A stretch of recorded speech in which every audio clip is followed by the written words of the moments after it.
মৰমৰ ছাত্ৰ ছাত্ৰীসকল, আজি আমি গণিতৰ কিছু নতুন কথা শিকিব ওলাইছোঁ। তোমালোকে এইবিলাক পাইছা, কিন্তু পালেও হয়তো পাহৰি গৈছা, যাৰ কাৰণে মই এই ভিডিঅ'টো তোমালোকৰ সুবিধাৰ কাৰণে বনালোঁ। তোমালোকে দেখিছা মোৰ সন্মুখত লিখা আছে অংক আৰু সংখ্যা। তোমালোকে জানানে অংক কাক কয়, সংখ্যা কাক কয়?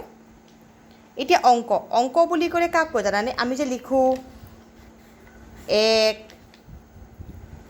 2 3 4 5 এনেকৈ আমি যিমান লিখিম 9 লৈকে, ঠিক আছে? এইবিলাকক কোৱা হয় এটা এটা অংক। বুজি পাইছা? ইহঁত হৈছে এটা এটা অংক। তাৰমানে ইহঁতে যেতিয়া অকলে থাকিব, 1টো যেতিয়া অকলে থাকিব, 2টো যেতিয়া অকলে থাকিব, ইহঁতক কোৱা হ'ব অংক। আৰু সংখ্যা কাক ক'ব? যেতিয়া মই এই অংককেইটা ব্যৱহাৰ কৰিম, ইহঁতক এক লগ কৰিম, তেতিয়া এটা মই সংখ্যা বনাম। যেনেকৈ মই 1 আৰু 2 যদি লগ লগাওঁ, মই কি বনাব পাৰোঁ? মই লিখিব পাৰোঁ এইটো 12, হয়নে? এইটো এটা কি হৈ গ'ল মোৰ কাৰণে? সংখ্যা হৈ গ'ল। ঠিক সেইদৰে ইয়াৰ পৰা যিকোনো সংখ্যা, মানে যিকোনো অংক ব্যৱহাৰ কৰি মই সংখ্যা এটা বনাব পাৰোঁ। ধৰি লওক 3 4 5 এই তিনিটা ল'লোঁ, লৈ পেলাই মই ধৰি বনালোঁ 345। এইটো কি হ'ল? এটা সংখ্যা হৈ গ'ল। ঠিক সেইদৰে এটা ডাঙৰ আমি সংখ্যা বনাব পাৰোঁ কেইটামান অংক লৈ। যেনেকৈ ধৰি লওক বনাওঁ আমি 9540। এইটো কি হৈ গ'ল?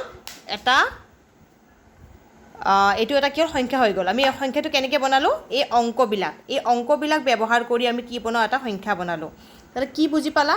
যে অংক যেতিয়া 1 2 3 4 5 6 7 8 9 এনেকুৱা ধৰণৰ যিবিলাক সংখ্যা আমাৰ মানে এটা এটা অকল থাকিব, ইহঁতক কোৱা হ'ব অংক। আৰু যেতিয়া এই অংকবিলাক লগ লাগিব, তেতিয়া ইহঁতক আমি কি বুলি কওঁ? সংখ্যা বুলি কওঁ। যেনেকৈ আমি ওপৰৰ অংকবিলাক বেলেগ বেলেগকৈ দিলোঁ।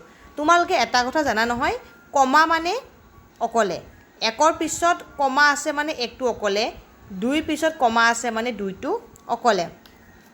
ঠিক সেইদৰে ইয়াতে সংখ্যা বুলি কোৱাৰ লগে লগে 12 মানে কি হ'ল? 1 আৰু 2 লগ লগাই পেলাই 12 বনালোঁ, 12টো পিছত কমা দিলোঁ, তাৰমানে 12টো বেলেগ হ'ল, 345টো বেলেগ হ'ল, 9540টো বেলেগ হ'ল। তাৰমানে এইবিলাক কি হ'ল?